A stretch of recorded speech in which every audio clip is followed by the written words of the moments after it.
You are a treaty with a heartbeat, traded away to the freezing north.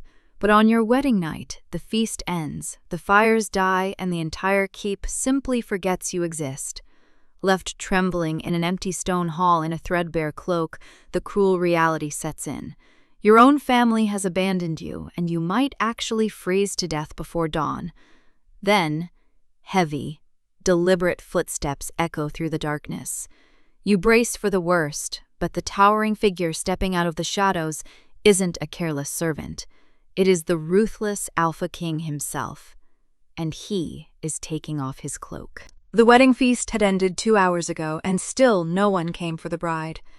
Eleanor stood at the edge of the great hall, her back pressed against the cold stone wall, watching the last of the servants carry away the trenchers of half-eaten meat. The candles had burned down to stubs, their wax pooling on the trestle tables like frozen tears.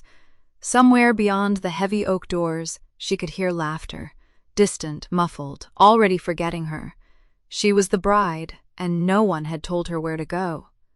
She had been married that morning in the chapel of Grey Rock Keep, a grim fortress of grey stone that seemed to swallow the winter light before it could touch the floor. The ceremony had been brief, efficient, and cold, not unlike the groom himself. Theodore of House Ashford, the Alpha King of the Walden Marches, had stood beside her in the drafty chapel, his face carved from the same grey stone as his fortress, and he had spoken his vows in a voice that carried no warmth at all. Then he had put a kiss to her cheek that felt like a door closing, and he had been gone before the priest finished the blessing. Gone to attend to matters of the realm, they said. Gone to do anything but be with her.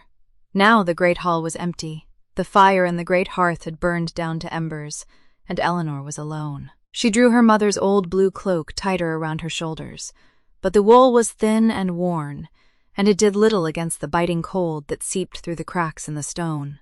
She had been cold for days, cold on the long journey from Thornwood, cold in the chapel, cold through every moment of the feast where no one had spoken to her, except to ask if she wanted more wine.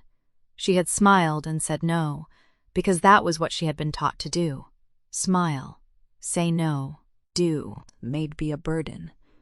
The wind howled against the shutters, and somewhere in the distance, a dog barked. Eleanor shivered and pressed her hands beneath her arms, trying to warm them. She could feel the numbness creeping into her fingers, the familiar ache of cold that had been her companion for as long as she could remember. She had grown up in Thornwood, a smaller keep to the south where the winters were harsh, but the walls were warmer. Here, in the north, the cold was different. It was not just the temperature. It was the way the stone itself seemed to hold the cold, the way the wind found every crack and seam, the way no one seemed to notice that she was freezing. Should she find her chambers? She had not been told where they were, no one had shown her. The servants had been busy, the guards indifferent, and the man who was now her husband had disappeared hours ago. She could ask someone, she supposed. She could find a guard or a maid and say, "Please, I am the bride. I do not know where I am meant to sleep," but the words would not come. They caught in her throat like a fishbone because asking for help had always felt like asking for too much. So she stood, and she waited, and the cold crept deeper into her bones. The great hall was vast, its ceiling lost in shadow, its walls hung with faded tapestries depicting the battles of old kings. Eleanor could not look at them. The painted warriors seemed to stare down at her with the same indifference as everyone else. She was the new bride, the southern girl, the stranger in the north. She had been sent here to seal an alliance between two houses, to bear children and bind the Thornwood pact to the Ashford bloodline. She was a treaty with a heartbeat, a promise written in dowries and land. And no one had come for her. The thought settled in her chest like a stone, heavy and cold. She had known, of course, that this was not a love match. She had known it since the day her father had told her she would marry the Alpha King of the Walden Marches, a man she had never met, a man old enough to be her father's distant cousin. She had known that she was being sent away, that her family was relieved to be rid of her, that her stepmother had smiled too brightly and said, "What a fortune for you, Eleanor!" She had known all of this, and she had prepared herself for it, but she had not prepared herself for this, for the emptiness, for the way no one even looked at her, as if she were a piece of furniture that had been delivered by mistake. She was beginning to think she might freeze to death in this hall, that they would find her in the morning, blue-lipped and still, a monument to the indifference of the North when she heard the footsteps. They were heavy, deliberate, coming down the long corridor that led to the great hall. Eleanor's heart quickened. She straightened, smoothing her skirts, preparing to smile at whatever servant or guard had finally remembered the bride. She would ask, politely, where she was meant to sleep. She would not be a burden. The door swung open and the Alpha King stepped through. Theodore of House Ashford was a tall man, broad-shouldered and stern, with black-gray hair that swept back from his brow and deep gray eyes that seemed to hold all the cold of the North. A faint scar ran along his right cheek, a souvenir of some old battle, and his left thumb bore a heavy silver ring that caught the firelight as he moved. He was dressed in dark leather and fur, a heavy cloak draped over his shoulders, and he looked exactly as she had expected him to look, like a man who had never smiled in his life. He stopped when he saw her. His gaze swept over her, taking in her thin blue cloak, her shivering frame, the way her hands were pressed beneath her arms for warmth. Something flickered in his eyes. She could not read it, could not even guess at it, and then it was gone. "You are still here," he said. His voice was low, rough, like stones grinding together. It was not an accusation, not quite a question. Eleanor opened her mouth to speak, but her teeth were chattering, and she was afraid that if she tried to form words, they would come out broken. She pressed her lips together instead, nodded, and hoped that would be enough. He said nothing for a long moment. He simply looked at her, and she had the strange feeling that he was seeing her for the first time, truly seeing her, as if he had walked past her 100 times and only now noticed she existed. Then he crossed the hall in 3 long strides, and before she could step back, he had shrunk out his heavy fur cloak and wrapped it around her shoulders. The warmth hit her like a wave. It was his warmth, the heat of his body still trapped in the fur, and it smelled of wood smoke and leather and something else, something faintly like pine. Eleanor gasped, her hands flying up to clutch the cloak, and she looked up at him with wide, startled eyes. "You will freeze," he said simply, and there was something in his voice that she had not heard before, a note of something almost like concern. I am sorry," Eleanor stammered. "I did not wish to be a burden. I did not know where—" "Come." He did not wait for her to finish. He turned and walked toward the door, and after a moment of hesitation, Eleanor followed. The cloak dragged on the floor behind her, far too large for her small frame, but it was warm and thick. Thing was all that mattered.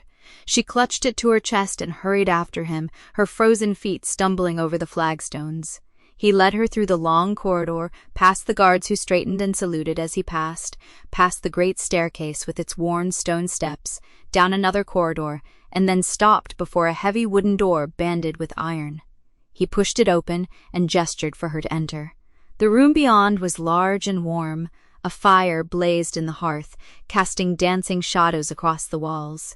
There was a bed, vast and canopied, piled with furs and blankets, and a small table with a jug of wine and 2 cups. It was, Eleanor realized with a jolt, the Alpha King's own bedchamber. She stopped in the doorway, her heart hammering. "This is your room?" "Yes," he said. "It has a fire." She did not know what to say to that. She stood in the doorway, clutching his cloak, staring at the bed that was clearly meant to be shared, and felt her cheeks flush with a heat that had nothing to do with the fire. He must have seen her hesitation, because he let out a short breath that might have been a sigh. "You will not be disturbed," he said. "I will sleep in the antechamber." He gestured to a small door on the far side of the room. "There is a chair. I have slept in worse." Eleanor blinked. You are not—" "I am not going to touch you," he said, and his voice was flat, matter-of-fact, as if he were discussing the weather. "You are cold, and you are tired, and you have had a long journey. You will sleep here, in the warmth. I will be outside that door. If you need anything, you have only to call." She stared at him. She had expected many things from this night: coldness, indifference, perhaps even the dread of a forced intimacy she had been bracing herself for since the wedding vows had been spoken. She had not expected this. She had not expected to be given his bed, his fire, his own cloak. "Why?" she heard herself ask, and the word came out smaller than she had intended. He looked at her for a long moment, and in the firelight she saw something shift in his gray eyes, something almost soft, almost uncertain, before it was hidden again beneath the mask of stone. "Because," he said slowly, "no one should have to freeze on their wedding night." He turned and walked to the small door, and she thought he would leave without another word. But he paused with his hand on the latch, and without looking back at her, he said, "The cloak is yours. Keep it." Then he was gone, the door closing behind him with a soft click, and Eleanor was alone in the warm, firelit room that belonged to the Alpha King of the Walden Marches. She stood there for a long time, clutching his cloak to her chest, listening to the wind howl outside and the fire crackle in the hearth. She should take off the cloak, she thought. She should lie down in the great bed and sleep, as he had told her to do. But instead, she sat down on the edge of the bed, still wrapped in his warmth, and she pressed her face into the fur. It smelled like him, wood smoke and leather and pine. It smelled like a man who had crossed a freezing great hall, not because he had to, not because anyone had asked him to, but because he had seen her shivering and had chosen to do something about it. She had been married in the morning to a stranger. She had been forgotten in the evening by everyone who should have cared. But tonight, in the dead of winter, in the coldest place she had ever known, the Alpha King had wrapped his own cloak around her and given her his bed. And as Eleanor sat there, warm for the Comprumuthospeak, first time in days she felt a strange and unfamiliar thing stir in her chest. It was not love. It was not even trust.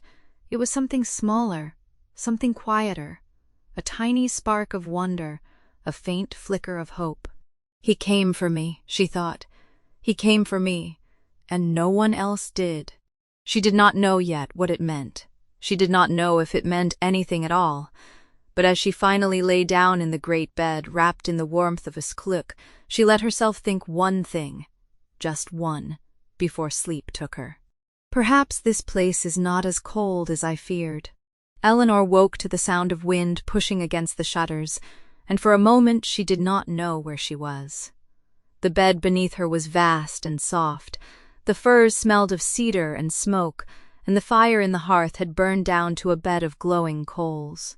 Then she remembered the wedding, the empty hall, the cold that had seeped into her bones, and the man who had come for her. She sat up slowly, still wrapped in the heavy woolen cloak he had draped over her shoulders the night before. It smelled of him. Leather, wood smoke, something faint and clean like frost on pine.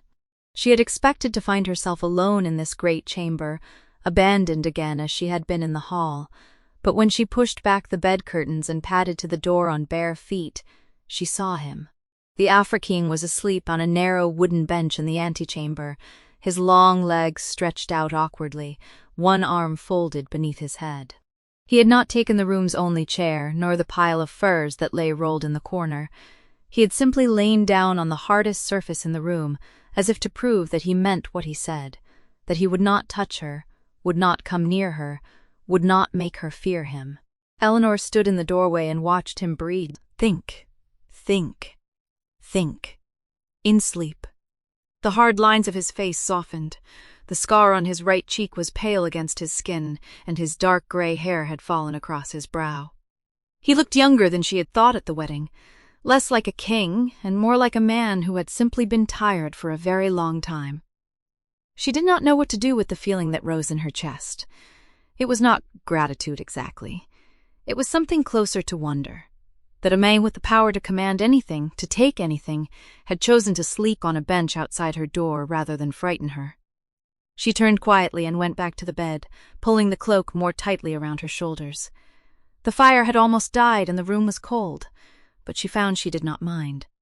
She lay awake until the gray light of dawn crept through the shutters, listening to the wind and the distant sound of the castle waking, servants' footsteps, the clatter of a pail, a man's voice calling out in the yard below. When she finally rose and dressed herself in the plain wool gown she had worn beneath her bridal clothes, she found that someone had left a tray of food on the table by the window. bread, cheese, a small pot of honey, and a cup of warm milk. She had not heard anyone enter.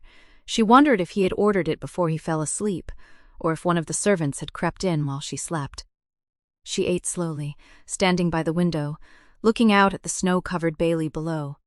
Men were moving about their morning work, shoveling paths, carrying wood, tending to horses in the stables. The world of Grey Rock Keep was waking, and she was part of it now, whether she wanted to be or not. A soft knock came at the outer door, and before Eleanor could answer, a woman's voice called out, "Child, are you awake? I've brought more wood." "For the fire, the mornings here bite harder than a starved wolf." The door swung open, and an elderly woman stepped in, her arms piled high with split logs. She was short and stout, with iron-gray hair pulled back in a tight bun and a face etched with deep lines that looked as though they had been carved by both laughter and worry. Her eyes were sharp and kind at once, and she took Eleanor in with a single sweeping glance. "You're the new bride, then," the woman said, setting the logs down by the hearth with a grunt. "I'm Martha. I've run this keep for 40 years, through 3 kings and a dozen winters, and I'll be running it long after you're gone, so we might as well be friends." Eleanor opened her mouth, then closed it. She had not expected such directness. Yes, I'm Eleanor. I know who you are, child. I was at the wedding. I saw you standing there looking like a sparrow that had flown into the wrong hall." Martha straightened up and brushed the bark dust from her apron. "His Majesty asked me to see that you were fed and settled, said you'd had a long journey and a longer night." Eleanor blinked. "He asked you to come?" "Asked?" Martha let out a short laugh. "He told me, in that way of his that isn't really a request, see that she has wood and food and whatever else she needs, and don't let anyone bother her." Those were his words. Don't let anyone bother her. She shook her head. "I've known that boy since he was a lad with scraped knees, and I've never heard him say that about anyone." Something warm and unfamiliar pressed against Eleanor's ribs. She did not know what to do with it, so she looked down at her hands. "Thank you. I don't wish to be a burden." "You're not a burden, child. You're a wife." Martha began to lay the fire with practiced hands up. Think. And a wife in this keep has work to do if she wants it. But that's for later. First you eat, men can wait. Eleanor almost smiled. That's what my mother used to say. "Then your mother was a wise woman." Martha struck a flint against the kindling, and a small flame caught. "Now tell me, did you sleep at all? Or did you lie awake worrying about what's to come?" Eleanor hesitated. She had not expected anyone to ask her such a direct question, least of all a stranger, but there's something about Martha's manner, matter-of-fact and unjudging, that loosened the knot in her throat. "I slept a little," she admitted. His Majesty slept outside the door. "On the bench." Martha paused, her hand hovering over the fire. She turned to look at Eleanor with an expression that was hard to read. "On the bench, you say?" "Yes. He said he would not—" Eleanor trailed off, unsure how to finish the sentence. "He said he would not touch you," Martha finished for her, her voice quiet. "And he meant it. That's the kind of man he is, child. He doesn't make promises he can't keep." She stood up, brushing off her hands. "There are those who will tell you he's cold, that he has ice in his veins. Don't believe them. The cold is a shell, and shells crack." Eleanor said nothing. She thought of the way he had looked asleep on that hard bench, his face unguarded, his hand, the one with the silver ring, curled loosely at his side. Martha left a short while later, promising to return with more food and warm water for washing. Eleanor stood alone in the quiet chamber, the fire now crackling merrily in the hearth, and she felt something she had not felt in a very long time. She felt safe enough to be curious. She wandered down the corridor, her feet carrying her without a clear purpose. The castle was vast and ancient, its stone walls thick with tapestries and the smoke stains of centuries. She passed servants who nodded to her with wary respect, soldiers who averted their eyes, and once a young kitchen boy who dropped a basket of turnips in surprise at the sight of her, and scrambled to gather them, while blushing to the roots of his hair. She found the kitchen by following the smell of baking bread.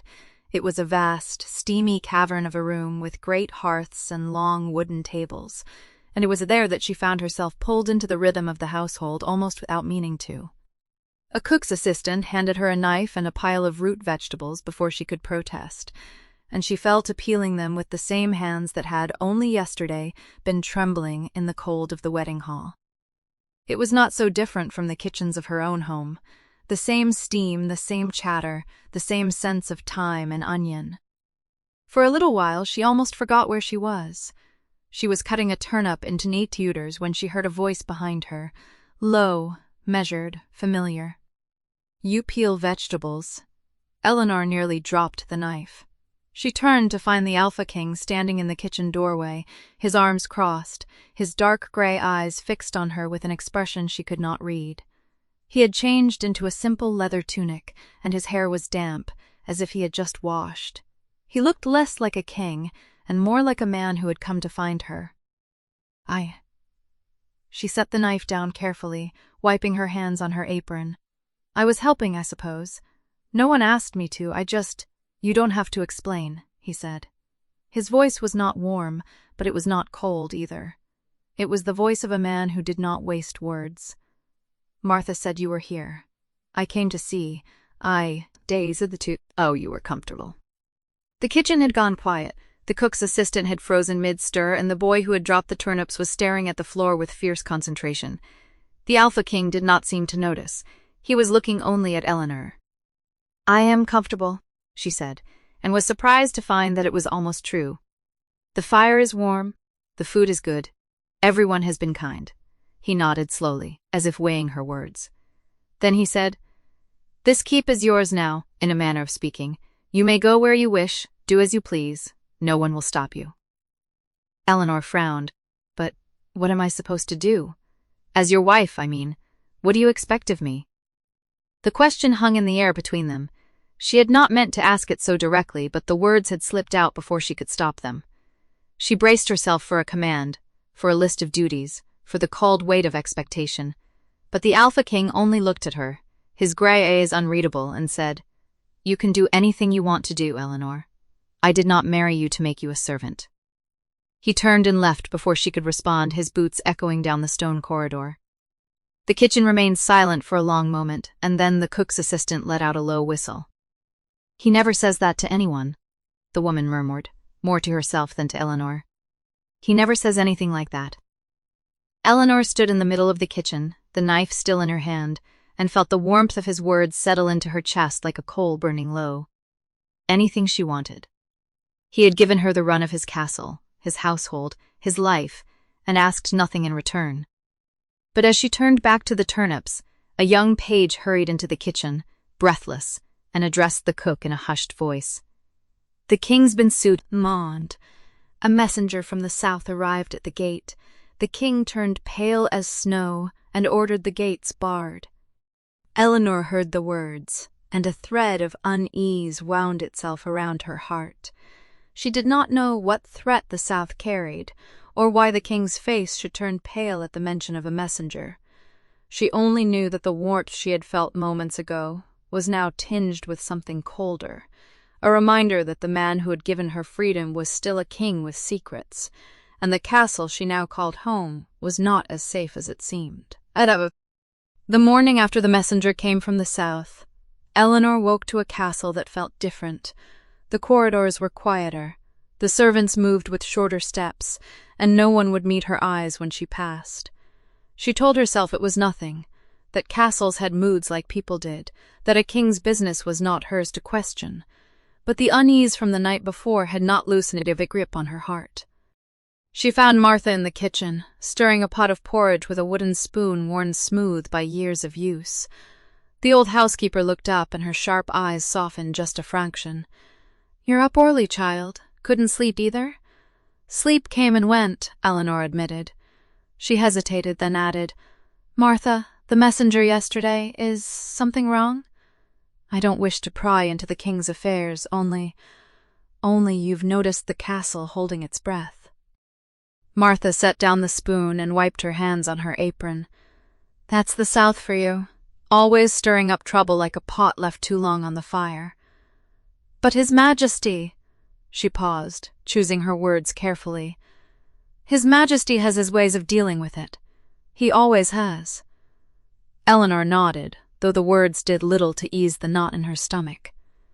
She helped Martha with morning, porridge, slicing bread and setting out honey, finding comfort in the simple rhythm of work. It was the same work she had done at home, in her mother's kitchen, and for a moment she could pretend she was back there, before everything had changed. But the pretense did not last. She kept thinking of the king's face as the page had described it, turned pale as snow. She had only seen Theodore of House Ashford a handful of times since the wedding, and each time he had been composed, unreadable, a man carved from the same grey stone as his fortress. The thought of that face, paling with worry, unsettled her more than she cared to admit. That evening, she noticed something she had not seen before. Passing the great hall on her way to the kitchen, she caught a glimpse of the king through the half-open door. He was seated at the long oak table, a stack of scrolls before him, his head bowed low over a parchment. A single candle guttered beside his elbow, its flame barely reaching the edges of the room. His shoulders, broad, usually squared with authority, were slumped, and he rubbed his thumb over the old silver ring on his left hand, over and over, the way a man might when his mind was elsewhere.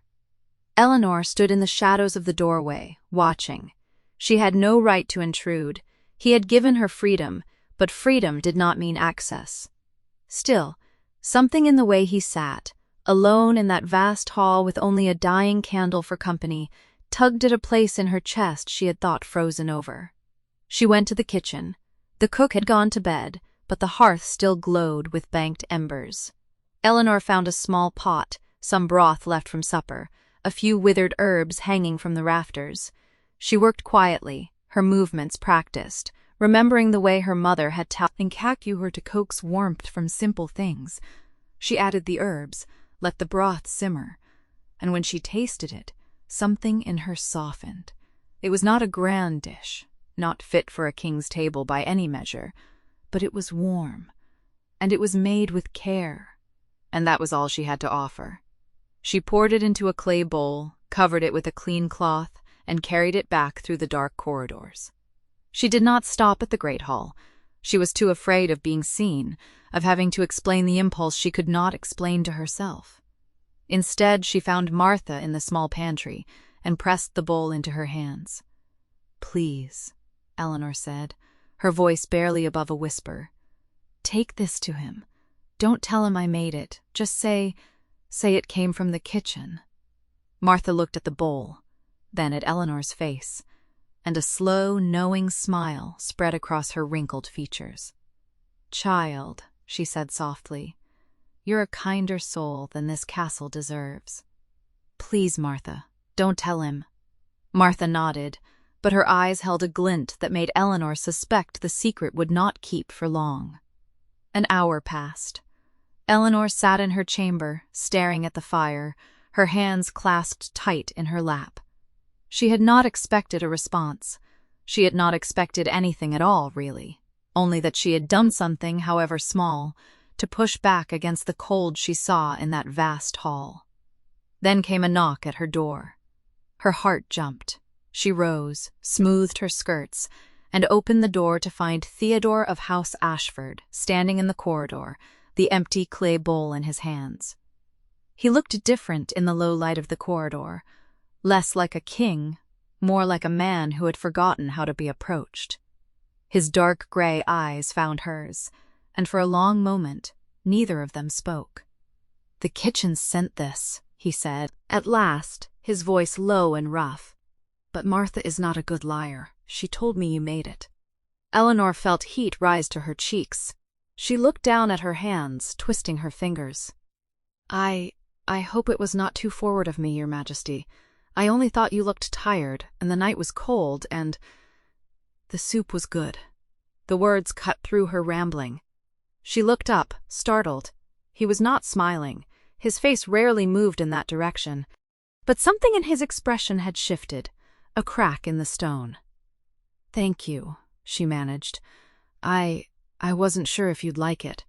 I didn't mean to presume." "You didn't presume." He shifted his weight, and for a moment he looked almost uncomfortable, a man unaccustomed to being thanked or thanked in return. "It's been a long time since anyone made something for me without being ordered to." Eleanor did not know what to say to that. The words hung in the air between them, heavy with things unsaid. She thought of the candle burning low beside his elbow, the way he had rubbed his thumb over the ring. The loneliness of a king who ruled a fortress full of people and still sat alone in a great hall. "I'm glad it helped," she said softly. He nodded, a single, curt motion. Then he turned to go, but paused at the end of the corridor. "Eleanor." She looked up, surprised he had used her name. "If there's anything you need, anything at all," but hope, Eleanor was learning, was a fragile thing. The next morning she found a small gray pigeon perched on the ledge of her window, its leg bound with a thin leather strap. A tiny scroll hung from the strap, sealed with wax the color of dried blood. She recognized the seal at once, the thorn tree of the Thornwood pack, her family's sigil. Her hands trembled as she unrolled the scroll. The words were brief, clinical, written in her father's stiff hand. "Eleanor, by now you are settled. Remember your duty. The Ashford alliance must be secured. We require his support against the southern clans. See that you produce an heir without delay, and ensure the king's loyalty to our cause. Should you fail, we will be forced to consider other arrangements for the Thornwoods' future. Do not disappoint us." The words blurred before her eyes. She read them twice, 3 times, each reading driving the cold deeper into her bones. Other arrangements. She knew what that meant. She had always known what it meant. She was a piece on a board, movable, expendable. If she failed to secure the alliance, her family would find another way, another daughter, another bargain. She thought of the king's face in the candlelight, the way he had said her name. She thought of the soup she had made, the small warmth she had felt when he thanked her. And she thought of the scroll in her hands, reminding her that none of it was real, that she was here to serve a purpose, not to find comfort. She looked at the window, at the gray sky beyond, and felt the hope she had carried the night before begin to crack. She did not tell him. She could not. How could she explain that the man who had given her freedom was also the man her family expected her to use? That every kindness she offered him was tangled up in duty, obligation, and the cold arithmetic of alliances. She folded the scroll and tucked it into the pocket of her skirt, out of sight. Then she sat on the edge of her bed, staring at the fire, and felt the warmth of the night before fade to ash. In the corridor beyond her door she heard footsteps pass, measured, deliberate, the gait of a king. She did not rise, she did not call out. She only sat, the scroll burning against her thigh, and wondered if she would ever be anything more than a tool in someone else's hand. The answer, she feared, was no. The snow began on the morning of the 4th day, and by noon it had become a thing with a will of its own. It howled down from the northern peaks and wrapped Greyrock Keep in a white silence, so complete that Eleanor could no longer see the courtyard from her window. The world had shrunk to stone walls and the sound of wind. Martha told her, with the grim satisfaction of someone who had seen many winters, that the pass would be closed for at least 3 days. Nothing moves in this, child. Not men, not horses, not even the crows.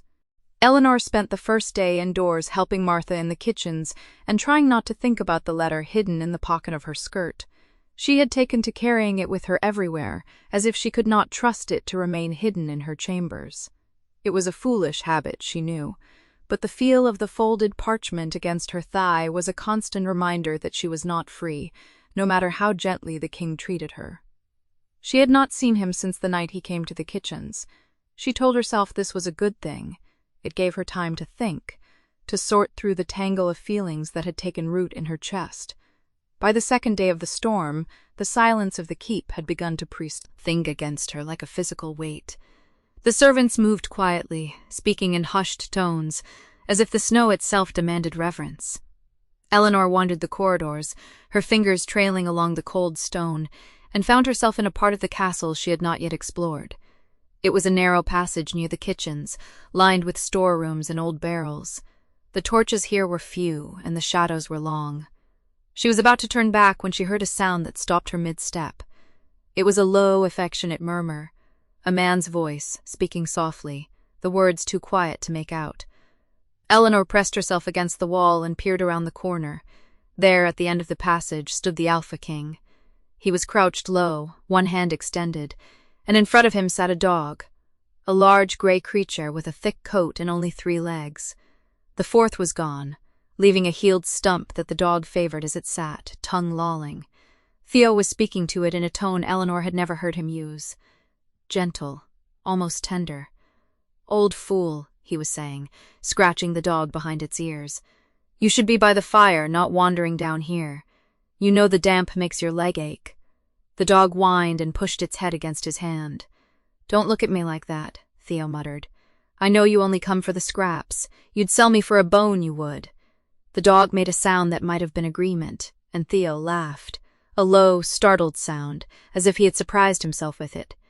Eleanor must have made a noise, a breath, a shift of weight, because Theo's head snapped up. His expression did not change, but something in his eyes flickered. He rose slowly, brushing the dust from his knees. "You should not be here," he said.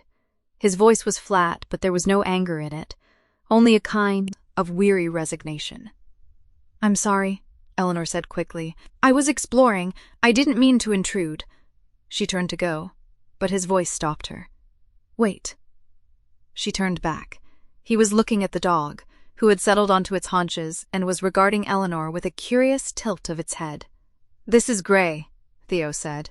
He said it the way a man might introduce a long-kept secret. "He belongs to the keep, not to me.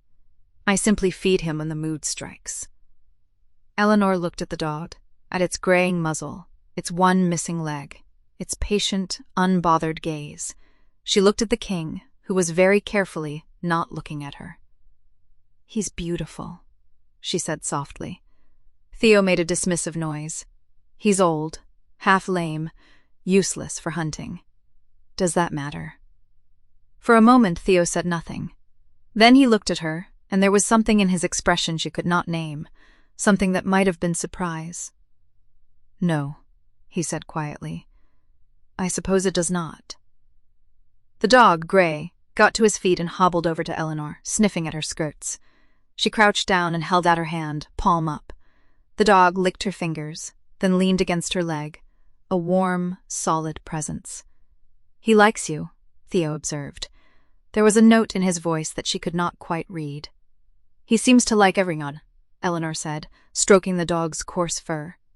"No," Theo said. "He does not. He bit the last steward who tried to move his bed." Eleanor looked up at him, surprised, and saw that the corner of his mouth had curved into something that was almost, not quite, but almost, a smile. It was the first time she had seen it, and it transformed his face, made him younger, made him human. She smiled back, and for a moment the letter in her pocket seemed very far away. The storm peaked that night. The wind screamed, think it like a thing possessed, and the torches in the corridors guttered and spat. Eleanor was in her chambers trying to read a book Martha had lent her when she heard it. A cough. Low, harsh, coming from somewhere nearby. It was followed by another and another, until the sound broke into a rattling fit that seemed to go on for a long time. Eleanor set the book aside. She listened. The coughing subsided into a muffled groan, and then into silence. She knew, somehow, that it was him, the king, the man who had stood in the snow and offered her his hand. She rose and went to the door. She hesitated, her hand on the latch. It was not her place. He was her husband in name only. A man who had given her freedom and asked for nothing in return. To go to his door unprompted, at night, in the middle of a storm, but the coughing had sounded so raw, so helpless. She made a decision. She went to the kitchens, where a pot of old Moonlight sat warming by the fire. Martha had left it, anticipating the cold. She poured a cup, held it carefully as she climbed the stairs, and stopped outside his door. She raised her hand, knocked. 3 times, firm. A long pause. Then his voice, roughened by the coughing. "Who is it?" "Eleanor." Another pause. She heard the scrape of a chair, the shuffle of footsteps. The door opened a crack, and he looked out at her. His face was drawn, his eyes heavy-lidded. He had been working by candlelight, she saw. The desk behind him was covered in scrolls and maps. "Are you unwell?" she asked. He blinked at her, as if the question had startled him. "I'm fine. It's nothing." "Forgive me," Eleanor said. But that was not a nothing cough. You sounded like you were drowning. He stared at her. She stared back. The wind howled between them.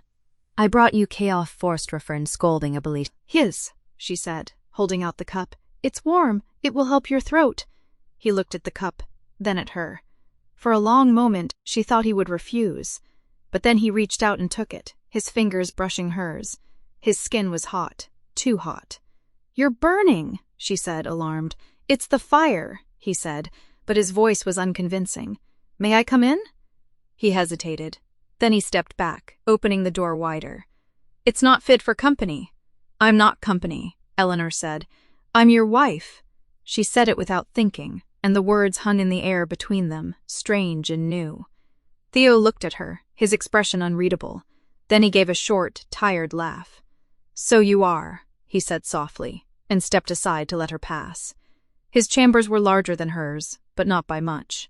A heavy desk dominated the center of the room, covered in maps and letters. A fire burned low in the hearth. There was a bed in the corner, neatly made, and a single chair. It was the room of a man who spent more time working than resting. Eleanor moved to the fire and prodded it back to life. Theo lowered himself into the chair, still holding the cup, and watched her. You didn't have to come, he said. I know. You should not be wandering the castle at night. It's not safe. Is it not safe, or are you worried about propriety? He was quiet for a moment, then, neither. I'm worried about you. Eleanor's hands stilled on the fire iron. She turned to look at him. His face was half in shadow, the firelight picking out the scar on his cheek, the shadows under his eyes. About me? She repeated. You've been quiet since the storm began, he said. You've been avoiding me. She had not thought he had noticed. She had been so careful, so determined to keep her distance. And yet, I haven't been guiding you, she said.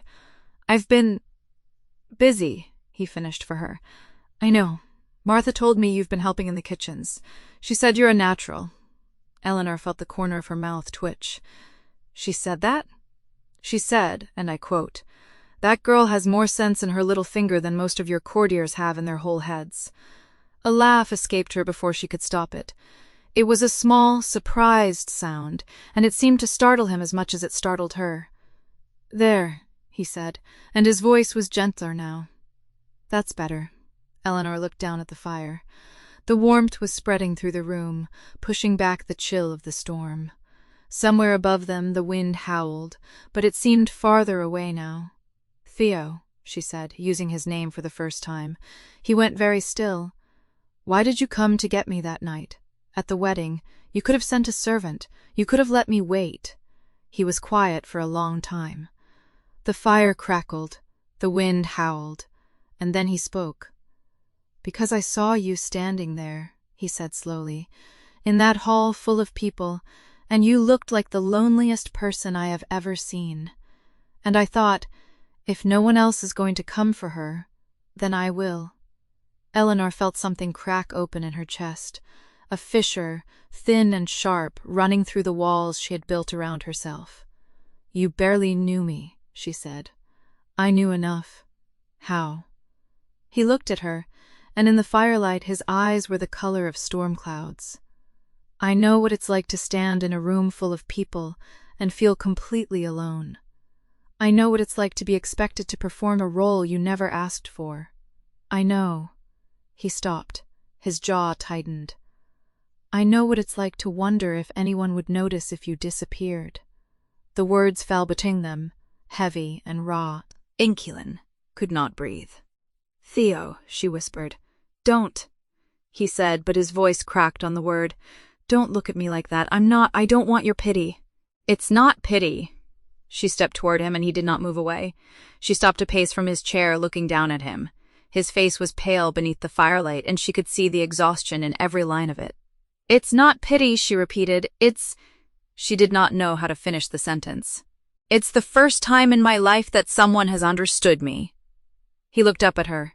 In the silence, she could hear the storm raging outside, but it seemed very far away. Are you afraid of me? He asked. His voice was quiet, almost hesitant. You can be honest. Eleanor considered the question. She thought of the letter in her pocket, of her father's cold words, of all the reasons she should keep her distance. And then she thought of the way he had crouched in the corridor, speaking gently to a three-legged dog, and the way he had looked at her just now, as if she were the first person in a very long time who had seen him. "No," she said. "I was afraid of you. At first. In the beginning, but now—" She shook her head. "Now I think you're the least frightening person I know." His expression shifted. Something in it loosened. He let out a breath he seemed to have been holding. "Good," he said softly. "I'm glad." He raised the cup to his lips and drank. Eleanor watched his throat move as he swallowed, and for a moment she allowed herself to imagine what it might be like to belong here. To this castle, to this man, to this strange, fragile thing growing between them. Then he coughed again. A harsh, rattling sound, and the spell broke. Eleanor moved to him, pressing the back of her hand to his forehead. He was burning. "You need to rest," she said firmly. "I have work. It can wait. You can't." He opened his mouth to argue, but she silenced him with a look. She had seen her father's servants cow him with such looks, and yet here she was, a girl of 22, quieting an alpha king. He went, reluctantly, to the bed. Eleanor helped him out of his outer robe, trying not to think about the warmth of his body beneath her fingers. She pulled the blankets up to his chin, and he looked up at her with an expression that was almost childlike. "You don't have to stay," he said. "I know." "Then why—" "Because you're burning," she said. "And someone should." She sat on the edge of the bed, and after a moment she took his hand. It was hot and dry in hers. He did not pull away. "Sleep," she said. "I'll keep watch." He stared at her for a long moment. Then his eyes slid closed and his breathing slowed. Within minutes he was asleep, his hand still clasped in hers. Eleanor sat there in the firelight, listening to the storm rage outside and the soft rhythm of his breathing. The letter burned against her thigh, a constant, unwelcome reminder of everything she was hiding. She looked down at his sleeping face, at the scar on his cheek, at the way his brow had relaxed in sleep, and she felt, with a sudden sharp clarity, that she was standing at the edge of something. A choice. A precipice. She did not know yet which way she would fall, but she knew with a certainty that terrified her that she did not want to lose him. The storm howled on, and Eleanor kept her vigil, her hand wrapped around the king's, and the letter, hidden, heavy, unforgotten, pressed against her thigh. She did not sleep that night, but for the first time in a long time she was not cold. 5. Eleanor of the Thornwood Pia. Think Theodore of House Ashford. Eleanor, Theo. 2. My son, be brave. 2. 6. The storm broke the following morning, leaving the world white and silent under a sky the color of old pewter. Eleanor woke to find her hand still resting where his had been, the space beside her empty but warm. Martha came in with a tray of bread and hot milk, clucking over the state of Eleanor's hair and the shadows under her eyes. "You sat up all night with him, child. His Majesty is a fortunate man, though he'd never admit it." "Is he better?" Eleanor asked, sitting up quickly. "Better enough to be cross about it," Martha said dryly. "He's demanding to get out of bed, says he has work to do. I told him the only work he's doing today is staying put until his lungs clear." She paused, a smile tugging at her mouth. "He told me I was as bad as a broody hen. I told him he was as good a patient as a bear with a thorn in its paw." Eleanor laughed despite herself. The sound surprised her. It felt rusty, unfamiliar, as if it belonged to someone else. "Can I see him?" Martha studied her for a long moment, something soft and knowing in her eyes. "He asked for you, actually. Said if you wanted to, you could meet him at the top of the East Tower after noon. He said—" She paused, her voice dropping to a mimicry of the king's low rumble. "Tell her to wear something warm. It's cold up there." Eleanor's heart did something strange in her chest, a flutter, like a bird testing its wings. "The tower?"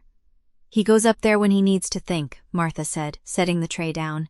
"It's the highest point in the keep. You can see the whole of the marches from up there on a clear day." She hesitated, then added softly, He's never invited anyone up there before, child. Not that I've seen in all my years here. Eleanor dressed carefully, choosing her warmest dress and the heavy wool shawl Martha had given her. She did not reach for the blue cloak, though it hung in the wardrobe, newly brushed and folded. Some things felt too precious to wear, too full of memory to risk against the wind. The East Tower stairs were narrow and winding, worn smooth by centuries of feet. Eleanor climbed slowly, her hand on the cold stone wall, her breath coming in small white puffs. The higher she climbed, the brighter the light grew, until she emerged through a final doorway into a wide open space that stole her breath entirely. The tower top was ringed by a low stone wall, and beyond it, the world opened up in every direction. The marches lay spread below like a map made of white and gray and the black lacework of bare trees. To the north, the mountains rose against the sky, their peaks lost in low clouds. To the south, the forest stretched dark and endless, and everywhere snow. Snow that swallowed sound, that softened the world into something almost gentle. Theo stood at the far edge, his back to her, his dark cloak stirring in the wind. He looked different out here, less like a king and more like a man, his shoulders not quite so squared, his head bowed slightly as if he were listening to something only he could hear. He turned when he heard her footsteps, and something in his face eased. "You came. You asked me to," she said simply, and watched something flicker in his gray eyes. Surprise, maybe, or wonder, as if he had not expected her to come at all. He gestured for her to join him at the wall. She crossed the frost-rimed stones and stood beside him, close enough to feel the warmth of his presence, far enough to keep her own counsel. The wind caught a strand of her hair and all time whipped it across her face. "You can see the whole of the marches from here," he said, not looking at her, his gaze fixed on the distant mountains. "Every village, every road, every border. My father used to bring me up here when I was a boy. He'd lift me onto the wall and tell me to count the fires at night. One for each home, he said, one for each family under our protection." His voice was low, roughened by the remnants of his cold. "I used to think it was a game, counting the fires. I didn't understand until later what he was really teaching me." He paused. "That every one of those fires was a life I was responsible for. That if I failed, they'd go out, one by one." Eleanor said nothing. She simply waited, the way you wait for a river to find its course. "He died when I was 19, Theo said quietly. "The winter fever took him in 3 days. I sat beside his bed every night, holding his hand, telling myself he'd wake up. He was the strongest man I ever knew. I couldn't imagine a world where he wasn't in it." His jaw tightened. "The night he died, he made me promise to be brave. He said—" Theo's voice cracked, just slightly, and he stopped. Eleanor reached out and touched his arm, lightly, barely there. "You don't have to tell me if it hurts." He looked down at her hand on his sleeve, then up at her face. "I've never told anyone this," he said. "Not Martha, not my advisors, not a single person in 20 years. He swallowed. He said, 'To my son, be brave. The world will ask you to be many things, a king, a soldier, a judge. But the only thing I ask is that you be brave enough to feel, because a man who cannot feel cannot truly rule.'" The wind howled around them, and Theo reached into his pocket and drew out the old silver ring, the one that never left his thumb. He held it out to her, and she saw the inside for the first time. Finely engraved letters, worn but still legible. "To my son, be brave." "He gave it to me that night," Theo said. "His hand was so cold, Eleanor. I remember thinking, how can a hand be that cold and still hold mine? He slipped it onto my thumb and said, 'Whenever you're afraid, remember this. You're not alone. You were never meant to be alone.'" Eleanor felt tears prick at her eyes. She blinked them back, hard. "And you believed that?" "I believed it for a long time," he said quietly. "Then I became king, and I learned that the throne is the loneliest place in the world. Everyone wants something from you. No one wants anything for you." He looked at her, gray eyes raw and open in a way she had never seen before. "Until recently I thought that was just the way of things, the price of ruling." Something in her chest cracked open, gently, like ice giving way to spring. She thought of the letter hidden in her dress, of her family's words: ensure the alliance, produce an heir, or be replaced, and felt a sudden, fierce anger that she had ever let them make her feel like a tool. My mother died when I was 16, she heard herself say, the words coming out before she could stop them. The winter was so cold that year, the kind of cold that gets inside your bones and stays there. She had been sick for a long time, but I kept telling myself she'd get better. I was too young to understand that some things don't get better. Theo turned to face her fully, his full attention on her like a physical weight. She gave me the blue cloak the night she died, Eleanor said, her voice trembling. She had been saving the wool for years, she said, to make something beautiful. She ran her hand over it and said. Eleanor stopped, pressing her fingers to her lips. She said, "This will keep you warm when I can't. Wear it, and remember that you are loved. Even when you feel alone, you are loved." She had never said those words out loud before, not to anyone. She had carried them inside her like a burning coal, afraid that speaking them would extinguish them entirely. "I've never worn it," she whispered. "I keep it in the wardrobe, I'm afraid." She laughed, a broken, watery sound. "I'm afraid that if I wear it, I'll wear it out, and then I'll have nothing left of her." A long silence stretched between them, filled only by the wind. Then Theo reached out, slowly, and took her hand. His palm was warm, calloused from sword and reins, and it closed around her fingers with a gentleness that made her breath catch. "I understand," he said. "The ring was the same for me. I wore it every day, but I never looked at the inscription. I was afraid that if I read those words, I'd remember what it felt like to be loved like that, and I didn't think I could bear it." He turned the ring on his thumb, his gaze distant. "But you know what I've learned?" he said softly. "The love doesn't go away when they do. It stays. It stays in the cloak and the ring and the memory of a hand in yours. It stays until you're brave enough to wear it again."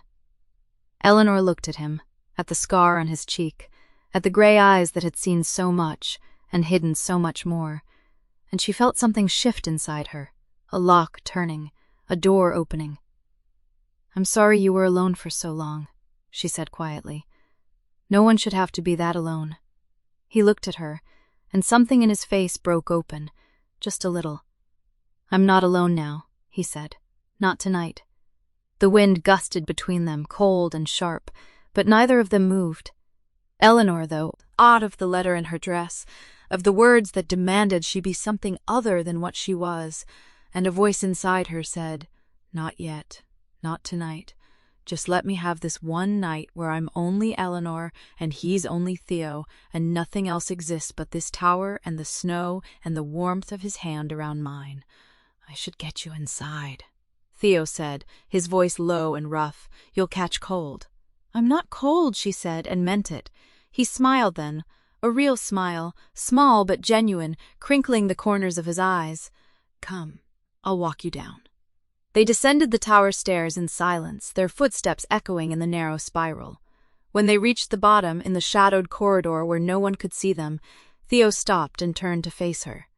"Eleanor," he said, and the way he said her name, like it mattered, like she mattered, made her heart ache. "Yes?"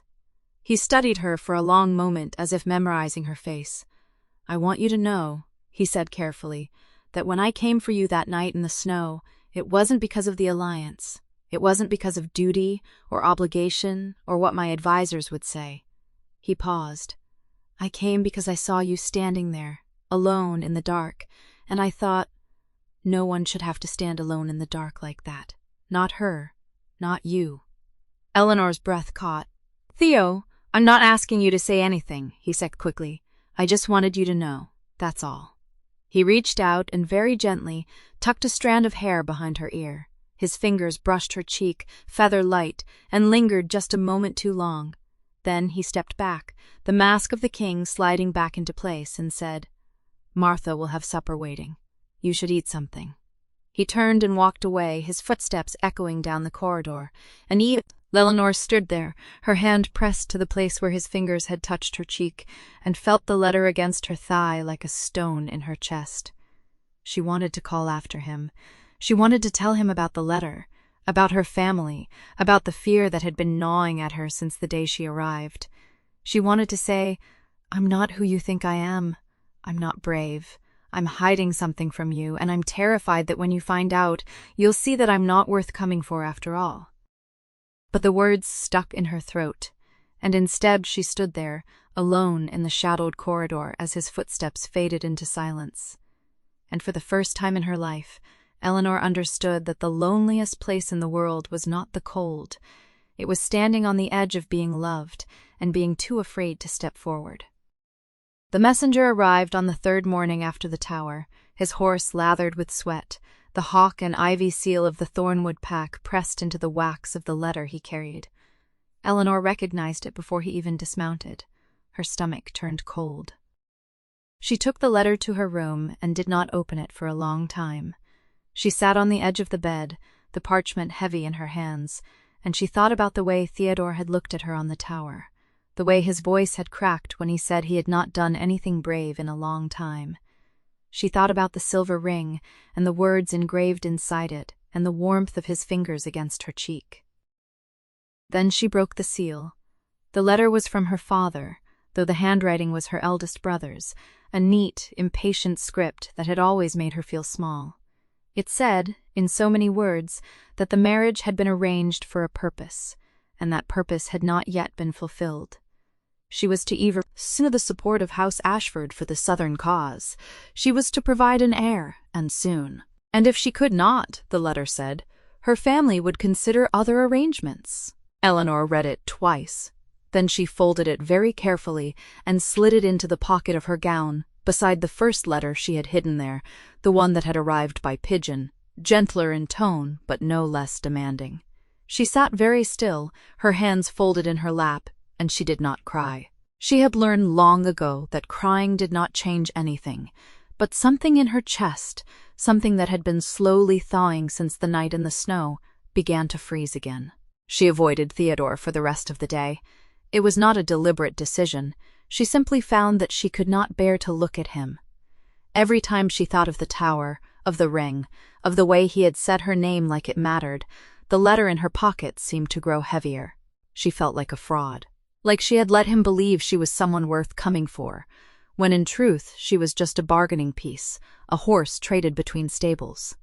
She took her meals in her room. She told Martha she was tired, and when she heard Theodore's footsteps in the corridor outside her door, she pressed her hand over her mouth to keep from calling out to him. That evening she slipped down to the kitchens, hoping to lose herself in the familiar rhythm of kneading bread. But Martha was there, and Martha looked at her with those sharp old eyes that saw everything. "Child," the housekeeper said, not unkindly, "you've been moping all day. The king has asked about you twice." Eleanor's hands stilled in the dough. "Asked what?" "If you were unwell. If you needed anything." Martha set down her ladle and fixed Eleanor with a look. "He doesn't ask a boo. Think people, girl, not ever. I've served him since he was a boy, and I can count on one hand the times he's asked about anyone." Eleanor said nothing. She shaped the dough into a loaf and set it aside, and she thought about how easy it would be to tell Martha everything. About the letter, about her family, about the fear that she was not worth the effort Theodore had already put into her. But the words would not come. They stuck in her throat like stones, and instead she said, "I'm fine, truly, just tired from the cold." Martha did not believe her. Eleanor could tell from the way the old woman's mouth tightened, but Martha was kind enough not to press, and for that Eleanor was grateful. The next day Theodore found her in the garden. She had gone out to hang the laundry, a task she had taken on herself because she liked the feel of clean linen in her hands, because it was something she could finish. The snow had stopped and the sky was a pale, watery blue, and she was standing on her toes to reach the line when she heard his boots crunching on the frozen ground behind her. "Eleanor?" She turned, and there he was, tall and dark against the white landscape, his breath curling in the cold air. He was not wearing his crown, just the heavy fur-lined cloak he always wore, and his gray eyes were searching her face in a way that made her chest ache. "You've been avoiding me," he said. It was not an accusation. It was a statement, flat and careful, as if he were testing the ground before stepping on it. "I've been busy," she said, and the lie tasted like ash in her mouth. Theodore said nothing for a moment. Then he stepped closer, close enough that she could see the faint lines of tiredness around his eyes. "Did I do something wrong? On the tower, if I overstepped?"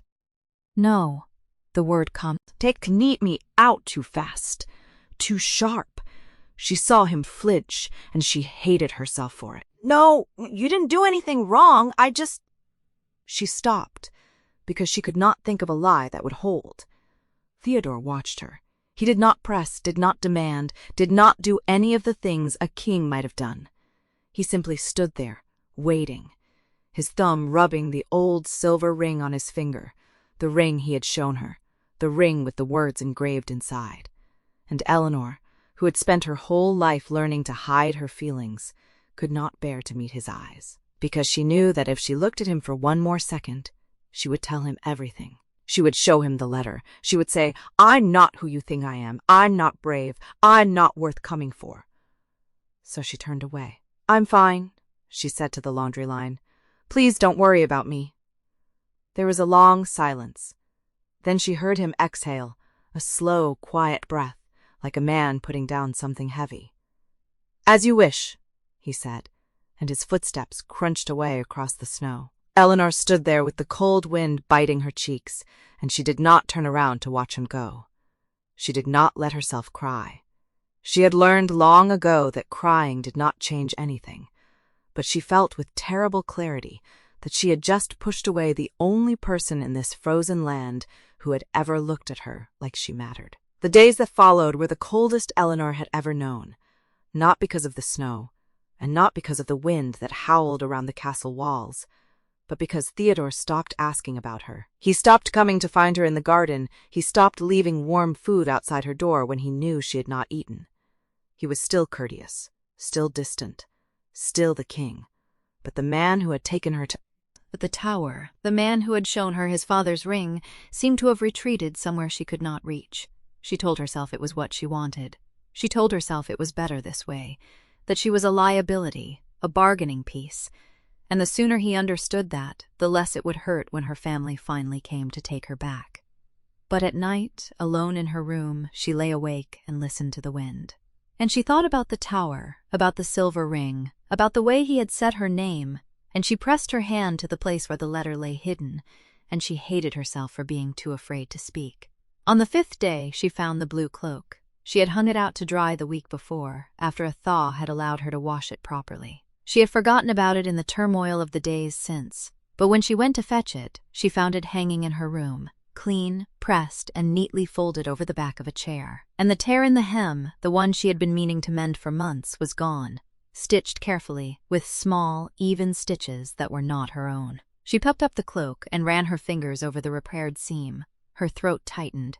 She knew without being told who had done this. She had seen Theodore's hands, strong and calloused, capable of wielding a sword or holding a ring. She had not imagined them holding a needle. She stood there with the cloak in her hands, and for the first time since the letter had arrived, she let herself cry. Not the silent, swallowed tears of a woman who had learned to hide, but deep, shaking sobs that she pressed into the blue wool, the only inheritance her mother had left her. That afternoon she went looking for him. She wanted to thank him. She wanted to tell him about the cloak, about the league, never, about everything. She walked through the castle, past the kitchens, past the great hall, until she came to the corridor that led to his study, and there she stopped, because she heard his voice through the door, low and rough and alone. "She wants to leave, then let her leave." There was a pause. Then Martha's voice, sharp and worried. "Your Majesty, you don't know that. She's just— I know what I saw." Theodore's voice was flat, hollow. "She flinched when I came near. She turned away from me. If she regrets this marriage, if she wants to go back to her family, then I won't stop her. I won't keep anyone here against their will." Eleanor stood frozen in the corridor, the blue cloak clutched against her chest. She heard Martha's sigh, a long, weary sound. Then the old woman said quietly, "You're a fool, boy, a blind, stubborn fool." And then footsteps toward the door. Eleanor fled. She ran back to her room, her heart pounding, and she shut the door behind her and leaned against it, gasping. The words echoed in her head. Let her leave. I won't keep anyone here against their will. He thought she wanted to go. He thought she regretted marrying him. And she had been so busy hiding the letter, so afraid of being seen as a burden, that she had let him believe it. She sank down onto the floor, the blue cloak wrapped around her, and she pressed her forehead to her knees. She had wanted to tell him. She had wanted to say, I don't want to leave. I'm afraid, but I don't want to leave. But now she had waited too long, and the words felt impossible, buried under days of silence and misunderstanding. The letter was still in her pocket. The second letter, the one from her father, had not been opened since the day it arrived. She reached for it now, her fingers trembling, and she folded it out and held it in her hands, and she thought about what it would mean to burn it. To choose him, to say, I am not my family's bargaining piece. I am the woman who stood with you on the tower, and I am not afraid anymore. But the thought of speaking those words out loud, of risking his rejection, made her stomach clench with fear. So she sat there on the cold stone floor, the letter in one hand and the mended cloak in the other, and she did not know what to do. And somewhere in the castle, behind a closed door, Theodore sat alone in his study, the silver ring warm against his thumb, and wondered if he had already lost the only person who had ever looked at him like he was more than a king. The letter stayed in her pocket for 2 days. Eleanor did not burn it, and she did not open it. She carried it with her like a stone she could not put down, and every time her fingers brushed against the folded parchment, she felt the weight of her father's words pressing against her ribs. She told herself she was waiting for the right moment, waiting for courage, waiting for something she could not name. But deep down she knew the truth. She was waiting to see if Theodore would come to her first, and he did not. The first morning she woke to find a tray of hot porridge and honeyed tea outside her door. The second morning a bundle of winter herbs tied with twine, the kind that Martha used to keep the chill from a room. The third morning a small sprig of holly laid across her windowsill, its red berries bright against the frost. She knew who left them. Martha would have brought them herself and stayed to fuss over her. But these gifts had no note, no name, no one to thank. They simply appeared, like a hand reaching through the silence to say, I am still here. Oh. The fourth morning, Eleanor found the courage to ask Martha about them. The porridge, the herbs, the holly, she said, keeping her voice light. You are very kind to trouble yourself. Martha looked up from the bread she was kneading, and a knowing smile crossed her weathered face. Child, I have been castle keeper for 40 years. I know how to lay a tray and tie a bundle of herbs, but I did not leave those things at your door. Then who do you think? Martha dusted the flour from her hands and fixed Eleanor with a look that was both gentle and impatient. His Majesty has been up before dawn every day this week. He checks the kitchens himself, makes sure the porridge is hot, the tea is sweetened the way you like it. He told me you take it with a spoon of honey. Eleanor's throat tightened. He told you that? He noticed it. At the first breakfast you shared, you stirred honey into your tea without asking. He remembered. Martha shook her head slowly. That man never forgets a thing about anyone he cares for. The trouble is, he never knows how to say it. Eleanor stood very still, the words settling into her chest like warm stones. He had remembered. In the chaos of a wedding he had not wanted, in the middle of a winter that had nearly killed her, he had noticed how she took her tea. That afternoon she went to the garden. It was buried under snow, the bare branches of the rose bushes reaching up like dark fingers against the gray sky. She had come to think, to be alone, to try to untangle the knot in her heart. But as she walked along the path she had trodden 100 times, she noticed something new. The low stone wall that bordered the garden had been repaired. The loose stones, the ones she had stumbled past a dozen times without really seeing, had bitter, thin, reset and mortared fresh, and at the far end, where the wall met the corner of the keep, someone had built a small shelter against the wind. A lean-to of wood and thatch, just large enough for one person to stand out of the weather. She walked toward it, her boots crunching in the snow, and when she reached it, she saw the bench. A simple wooden bench, padded with an old sheepskin, placed so that it faced the garden and the hills beyond. She sat down. The sheepskin was soft beneath her, and the lean-to blocked the worst of the wind. She could see the whole garden from here, the snow-covered paths, the frozen fountain, the bare trees. And she realized with a start that this was the only spot in the entire castle grounds where someone could sit outside in winter without freezing. She did not know how long she sat there. The sky darkened slowly, and the cold seeped into her bones even through the sheepskin. But she could not bring herself to leave, because she understood with a clarity that made her chest ache that this little shelter had been built for her. Not for a queen, not for a political alliance, but for her. For the woman who had been found freezing in the snow on her wedding night. That evening, she did not go to the great hall for supper. She could not face the long tables, the curious glances, the empty seat beside the king. Instead, she went to the kitchens and found Martha packing a basket of bread and cheese and cold meat. For the king, Martha said before Eleanor could ask. He has not eaten since this morning.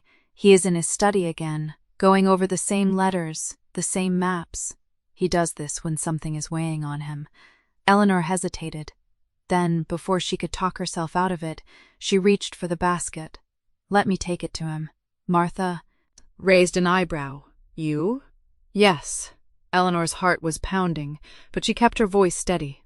"I am his wife. It is my place." Martha studied her for a long moment, then nodded slowly. "He is in the west corridor, the door with the iron latch. But, child," she caught Eleanor's wrist as she turned to go, "if he is cold with you, do not take it to heart. He is cold with everyone when he is hurting. It is not you he is angry at." Eleanor nodded, though she was not sure she believed it. She carried the basket through the dim corridors, her footsteps muffled by the thick rugs, and when she reached the iron latch, she paused. She could hear his voice through the door, low, rough, speaking to himself. She leaned closer. Not to eavesdrop, but because she could not make out the words, and something in his tone made her want to be sure he was all right. "Do not know how to keep her here. I have given her food. I have given her shelter. I have given her the freedom to leave, but I do not know how to make her stay. I was never good at this, Father. I was never good at asking for what I wanted." Eleanor's breath caught in her throat. He was speaking to his father, the dead king. In the study he never let anyone enter. She should have knocked. She should have pushed open the door and told him that she was there, that she had never wanted to leave, that the only thing she had been afraid of was that he did not want her. But the words would not come. They stuck in her throat like stones. And all she could do was stand there in the cold corridor, the basket of food growing heavy in her arms. And then, very softly, she pressed her forehead against the door and whispered, "You do not need to keep me. I am already here." But the wood was thick, and his voice was still speaking to his thing, and he did not hear her. She left the basket on the floor outside his door. She did not knock. She did not announce herself. She simply turned and walked away, her heart so full it hurt, and she told herself that she would find the courage to say the words to his face. But that night, as she lay in her bed staring at the ceiling, she knew she had not found it yet. She had only found the certainty that he wanted her to stay. And that certainty, fragile and new, was both the most terrifying and the most precious thing she had ever held. The next morning she went to the stables. She had been avoiding the old grey hound since the night she had seen Theodore feeding him. Not because she was afraid of the dog, but because seeing them together had felt like stumbling upon a secret she had no right to know. But today, something drew her there. Maybe it was the shelter in the garden, maybe it was the basket she had left outside his door. Maybe it was simply the need to be near something that did not judge her. The stable was warm and dim, smelling of hay and leather and horses, and there in the corner stall lay the old grey hound, his 3 legs tucked beneath him, his head resting on his paws. He lifted his head when she entered, and his tail gave a slow, uncertain wag. "Hello, Grey," she said softly, crouching down. "I did not bring you anything. I am sorry." The dog whined and inched toward her, and she reached out her hand. He sniffed it, then licked her fingers, and she laughed, a small, surprised sound that echoed in the quiet stable. "He did not do that with strangers." Eleanor looked up, her heart leaping into her throat. Theodore stood in the stable doorway, a bucket of feed in one hand, his face unreadable in the dim light. "He knows me," Eleanor said, her voice barely above a whisper. "I have been coming to see him. I know." Theodore set the bucket down and walked toward her, his boots crunching on the straw. "I have seen you. From the window." She did not know what to say to that, so she said nothing, and she stayed where she was, her hand resting on the old dog's head. Theodore crouched beside her, so close she could smell the wood smoke on his coat. He reached out and scratched the hound behind the ears, and the dog's tail thumped against the straw. "He was my father's," Theodore said quietly. "He was a pup when my father died. He lost his leg 3 years ago in a hunting accident. I thought he would not survive the winter, but he did. He is stubborn." "Like someone else I know," Eleanor said before she could stop herself. Theodore looked at her, and for a moment something flickered in his gray eyes. Not quite a smile, but close. "You have been talking to Martha?" "Perhaps." They sat there in the straw, the 3-legged hound between them, and the silence was not uncomfortable. It was the kind of silence that came when 2 people had stopped pretending they were strangers. "The basket," Theodore said finally. "It was you who left it outside my door." "Yes.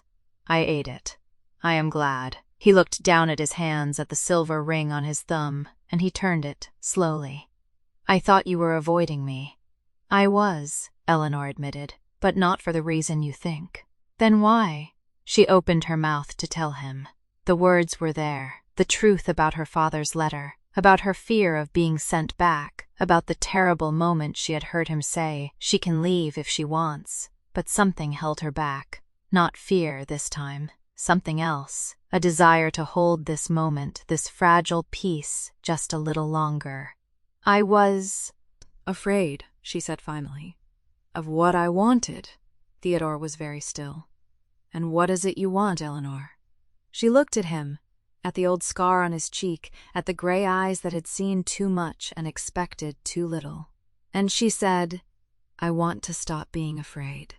He did not answer, but he reached out, slowly, as if giving her time to pull away, and he took her hand. His palm was warm and rough, and his fingers closed around hers with a gentleness that made her throat ache. "Then stay," he said. "Not because I ask you to, not because it is your duty, but because you want to. And I will wait as long as it takes for you to be sure." Eleanor's eyes filled with tears, and she blinked them back. "That is a long time to wait." "I have waited longer for less," Theodore said simply. And then he let go of her hand, and he stood, and he offered her his arm. "Come, the snow is clearing. I want to show you something." She took his arm, and the old gray hound limped after them as they walked out of the stable into the pale winter light. And for the first time since she had arrived at Grey Rock Keep, Eleanor felt the cold begin to loosen its grip on her heart. The snow had stopped, and the world outside Grey Rock Keep lay white and still, as if the storm had never happened. Theodore led Eleanor past the stables, past the kennels, past the low wall where the old gray hound had stopped to sniff at a drift, and he did not speak. He simply walked, and she followed, because it seemed easier than asking where they were going. They came to a small stone tower at the northern edge of the keep, half buried in snow, its wooden door warped with age. Theodore pushed it open and gestured for her to step inside. The air was cold and still, and the only light came from a narrow slit high in the wall. A few old crates sat in the corner, and a rusted sword hung on a peg. "This was my hiding place," he said quietly, "when I was a boy. Before my father died, I used to come here when I wanted to be alone." Eleanor looked around, trying to imagine the great Alpha King as a small boy, hiding from the world in a cold stone tower. "Did it work?" she asked. "Did you feel alone?" "No," he said. "I felt safe. That is different." He ran his hand along the stone wall, leaving a dark trail in the dust. "I wanted to show you, in case you ever need a place to hide." She did not know what to say. The words felt too heavy for the cold air between them, so she simply nodded. And then, because she could not help herself, she asked, "Why me? Why show me this?" Theodore turned to look at her, his gray eyes unreadable in the dim light. "Because you are the only person who has ever asked me if I was all right. Not if I was winning, not if I was strong. Just, all right." He paused. No one has ever asked me that. The drive back to the keep was quiet, but not uncomfortable. The snow crunched under their boots, and the old grey hound limped along beside them. And for a few moments, Eleanor almost forgot the letter hidden in her room, the weight of it pressing against her ribs. And then the arrow came. It was not a sound she recognized at first, just a sharp whistle that cut through the stillness, followed by a dull thud. Theodore grunted, and his hand flew to his shoulder. He staggered, and Eleanor saw the shaft protruding from the leather of his cloak, dark against the snow. "Run," he said, his voice tight. "Eleanor, run." But she did not run. She stood frozen, watching the blood bloom dark on his shoulder, and then she saw the second arrow sail toward them. Without thinking, she threw himself forward, grabbing his arm and pulling him behind the low stone wall. The arrow buried itself in the snow where he had stood.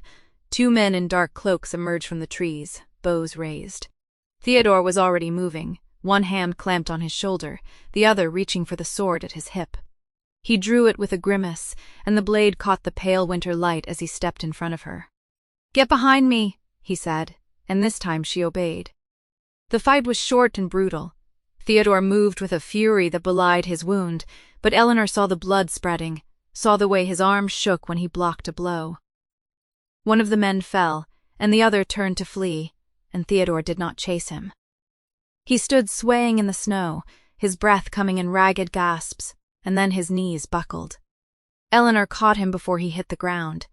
He was heavy, and she was small, and they both went down together in the snow. His blood was warm on her hands, and she could hear his breathing, shallow and wet. "Don't," she whispered, though she did not know what she was asking him not to do. "Don't leave, Theodore. Please. Don't leave me." He looked up at her, his eyes glassy with pain, and for a moment she thought he might smile. "You said my name," he murmured, "first time." And then his eyes closed, and the world went silent. The next hours were a blur of noise and fire and blood.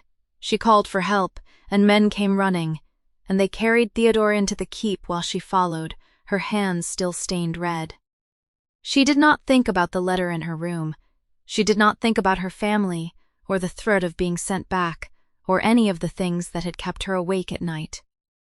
She only thought about the weight of him in her arms, and the way his breath had rattled in his chest.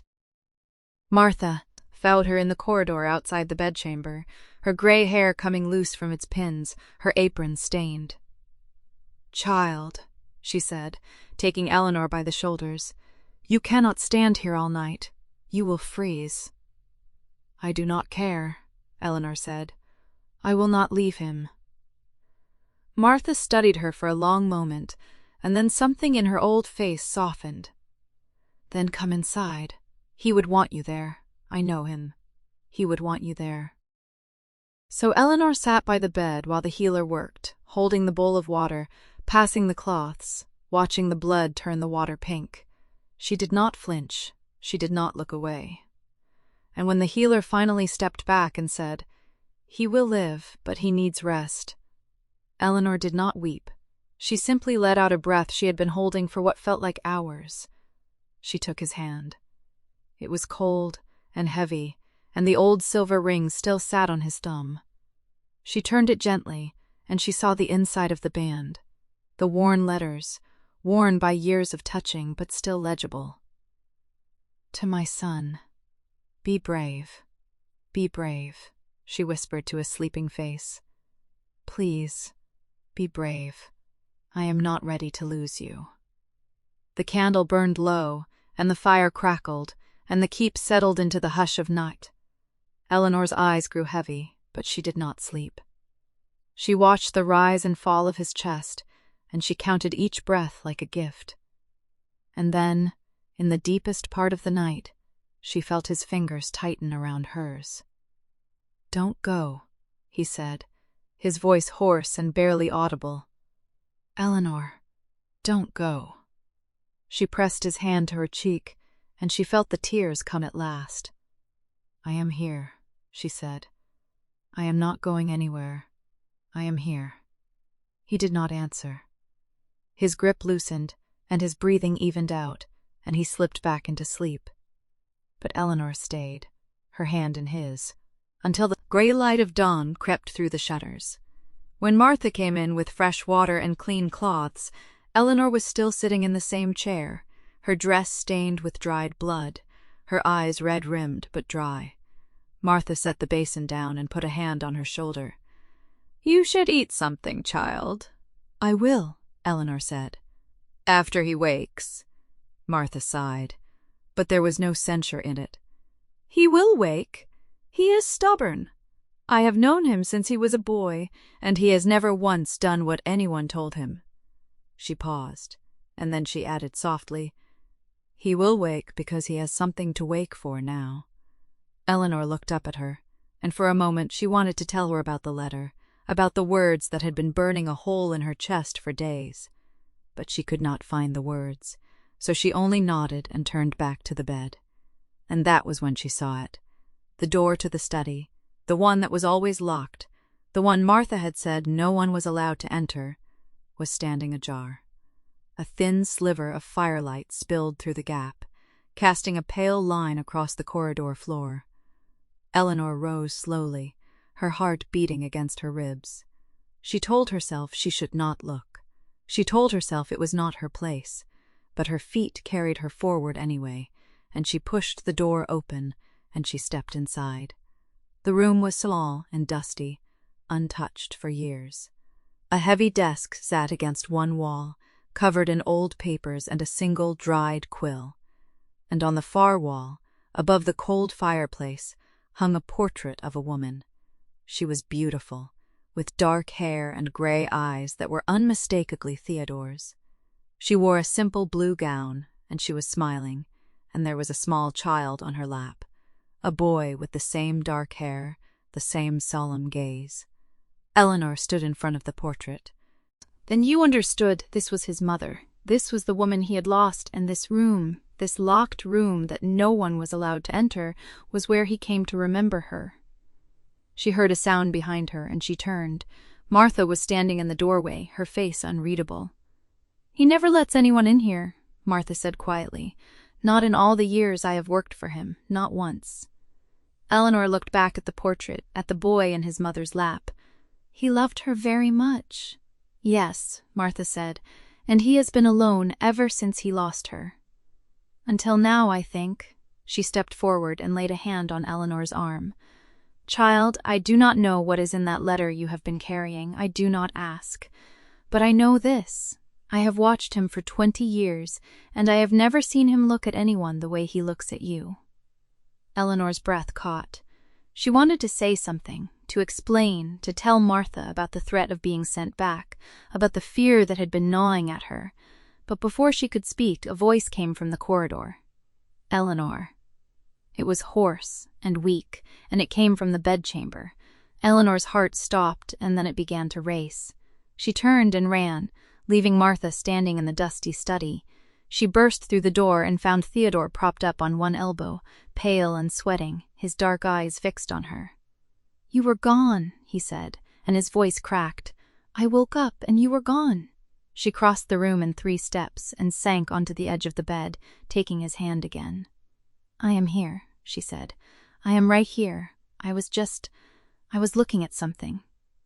His grip tightened, and he pulled her closer, until she was close enough to feel the heat of his fevered skin. "Do not leave," he said, and his eyes were dark and desperate. "Not you. Of all people in this world, not you." She leaned forward and pressed her forehead to his. "I am not leaving," she said. "I am staying. I am staying, Theodore." And in that moment, with his hand in hers and his breath warm on her cheek, Eleanor knew that she would burn the letter. Not because it was what she should do, not because it was her duty, but because she wanted to stay. But the letter was still in her room, still folded and sealed, still waiting, and she had not yet told him what it said. The door to the sick room stood ajar, and Martha was just stepping out with an empty basin when Eleanor reached the top of the stairs. The old housekeeper's face softened at the sight of her, and she pressed a finger to her lips, then nodded toward the room. "He is awake," Martha whispered, "and he has been asking for you. Not for food, not for water, not for the healer, for you. She patted Eleanor's arm and added, in her usual way, His Majesty would never admit it, but he has been watching that door since dawn. Eleanor's heart gave a strange, uneven beat. She had spent the night in the chair beside his bed, her hand wrapped around his, and in the gray hours before sunrise, she had finally slipped away to her own room, to think, to breathe, to decide what to do about the letter that was still folded and sealed in the drawer of her writing table.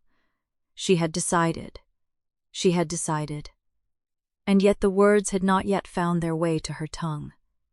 She pushed the door open slowly. The fire had been tended, and the room was warm. Theodore was propped against the pillows, his right shoulder wrapped in clean linen, his face pale but his eyes clear. The moment she stepped in, his gaze found hers, and something in his expression loosened, as if he had been holding a breath he did not know he had to think holding. "You went away," he said. His voice was rough, still hoarse from the fever. "I called and you were gone." She crossed the room and sat on the edge of the bed, close enough that her knee brushed his. "I went to my room," she said. "I needed to think. I am sorry I was not here when you woke." He shook his head slowly. "Do not apologize. You were here all night, I remember." He paused, and a faint, rueful smile tugged at the corner of his mouth. "I remember more than I should. I remember saying things a king should not say." "Like what?" He looked at her for a long moment, and then he reached out with his left hand, the one that wore the old silver ring, and took her hand in his. His grip was weaker than it had been before the attack, but it was warm, and it held on as if he were afraid she might slip away again. "Like, do not leave," he said quietly. "I have never said that to anyone in my life. Not to my counselors, not to my captains, not even to Martha, who has known me since I was a boy. And yet with you, I said it. Twice." Eleanor's throat tightened. The words she had been rehearsing all morning suddenly felt too small, too clumsy for the weight they carried. But she had promised herself she would say them. She had promised herself she would not let this lie between them any longer. "Theodore," she said, and his name felt different on her tongue than Your Majesty ever had. Softer, closer, like a door she had finally found the key to. "There is something I need to tell you. Something I should have told you days ago." His thumb moved over her knuckles, slow and steady. "Then tell me." She took a breath. "The day after I gave you the soup, the day you came to the kitchen to thank me, a message came from my family. A letter, carried by a messenger. It was not kind." He did not move. His hand stayed around hers, steady and warm. "What did it say?" She closed her eyes for a moment, and the words came out flat, memorized, because she had read them so many times she could not forget them. "It said that I was to fulfill my duty as quickly as possible, that I was to bear an heir, and to ensure the support of House Ashford for their southern ambitions, and it said that if I failed, they would consider other arrangements." She opened her eyes and met his gaze. "They meant they would send someone else. Or they would take me back and give me to another house. I was a piece on their board, Theodore. A piece they could move, or replace, or discard." His jaw tightened. The muscles in his neck went rigid, and for a moment he looked very much like the fearsome Alpha King the story spoke of, the man who had put down 3 uprisings and held the northern border against 100 winters. But when he spoke, his voice was not angry. It was careful, almost tender. "And you kept this from me." "I did not know how to say it," she admitted. "I was ashamed that my own family saw me as nothing but a bargaining piece, ashamed that I had married you without knowing whether you wanted me at all, or whether I was just another treaty to be signed."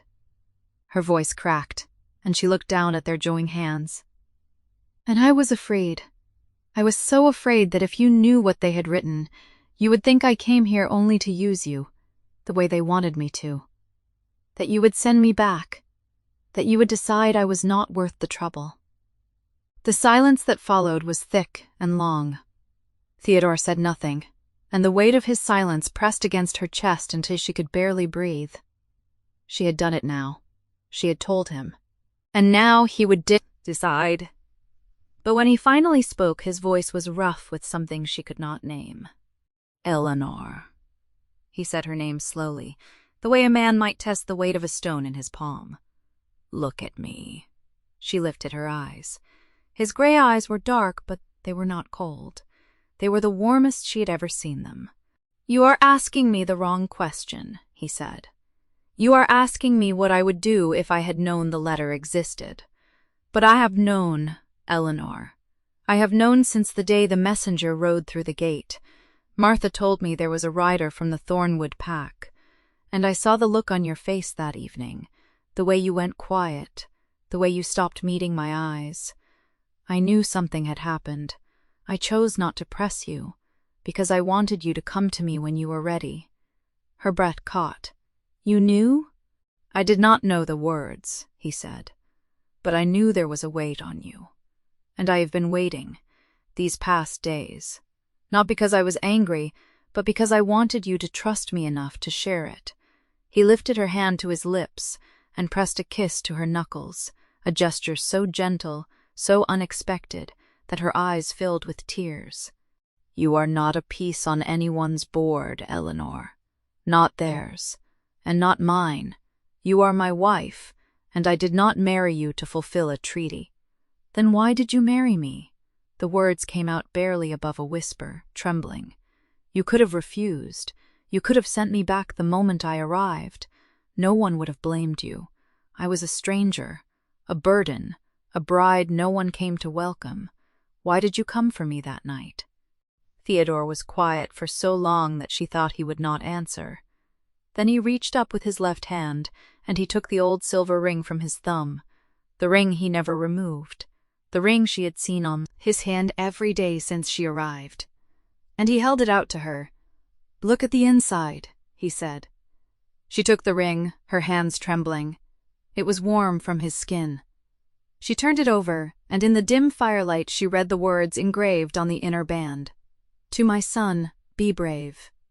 My father gave me this the day he died, Theodore said. He was not a king who spoke much of feelings. He was a soldier, like his father before him. But that day, he took my hand and put this ring in it, and he said, Theodore, being king is not about being strong. It is about being brave enough to admit when you are not. Find someone you can say that to, someone who will not use it against you. And when you find her, do not let her go for pride or policy or fear. His voice dropped, low and raw. I have been king for 15 years, 15 years, Eleanor, and in all that time I have never once found someone I could say that to.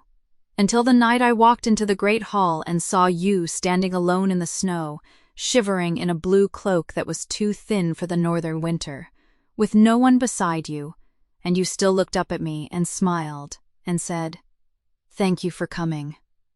He took the ring back from her, but instead of putting it on, he reached out and took her hand again and pressed the ring into her palm.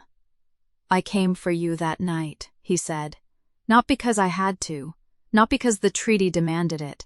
I came because I looked at you, a stranger, a bride no one wanted, and I thought no one should be left to freeze alone. No one. He closed her fingers around the ring. You asked me why I married you. I married you because I thought you might be the one my father meant. And now I know you are. Because you are the only person I have ever told that story to. The only person who has seen me bleed out. Thank God not looked away. The only person I have ever said, do not leave to. The tears were falling freely now, and Eleanor did not try to stop them. She held the ring tight in her palm, and she looked at him, at this tired, wounded, impossibly kind man who had carried a kingdom on his shoulders for 15 years and had never once let anyone see the weight. I have a letter, she said, her voice thick. In my room. I was going to burn it. Then burn it, he said simply. Or do not, it is your choice, Eleanor, it has always been your choice. She shook her head. No, I want you to know, I want to show you that I am choosing this. Choosing you.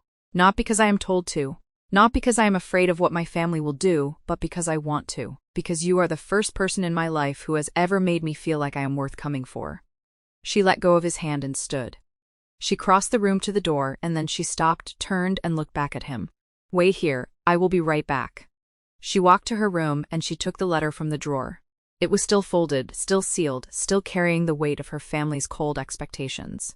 She held it in her hands for a long moment, feeling the coarse parchment, the old wax seal, and then she walked back to the sick room, and she stood before the fire. Theodore watched her from the bed, his eyes steady. He did not speak. He did not tell her what to do. He simply waited, the way he had waited all along, patient, constant, present. Eleanor looked at the letter one last time. Then she held it out over the flames. The fire caught the edge of the parchment, and the seal cracked and blackened.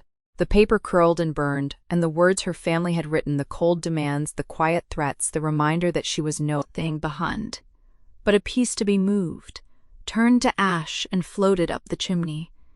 She let the last scrap fall into the fire, and she turned to face him. "I am not going back," she said. "I am not going to be their peace. I am staying here, with you, because I want to, because you are the one I am choosing." Theodore pushed himself up from the pillows, wincing at the strain on his shoulder, and he swung his legs over the side of the bed. She rushed to him, afraid he would fall, but he caught her hand first, and he stood, unsteady but upright. And he pulled her into his arms, his good arm around her waist, his cheek pressed to her hair. "Eleanor," he said, and his voice was rough and warm and full of something that sounded like wonder. "I have been king for 15 years, and I have never been so afraid as I was the night I woke up and you were not there. Do you understand? I was not afraid of the assassin. I was not afraid of dying. I was afraid that you had gone." She buried her face in his chest, feeling the steady beat of his heart against her ear. "I am not going anywhere," she whispered. "I am staying. I am yours, Theodore, and you are mine." They stood there, in the warm light of the fire, with the ashes of her old life still drifting up the chimney. And for the first time since she arrived at Grey Rock Keep, Eleanor felt the cold that had lived in her chest begin to thaw. After a long moment, Theodore pulled back just enough to look at her. His hand came up, calloused and gentle, and he brushed a tear from her cheek with the pad of his thumb. The thumb that had worn the ring for 15 years, the ring she now held closed in her own palm. "Spring is coming," he said quietly.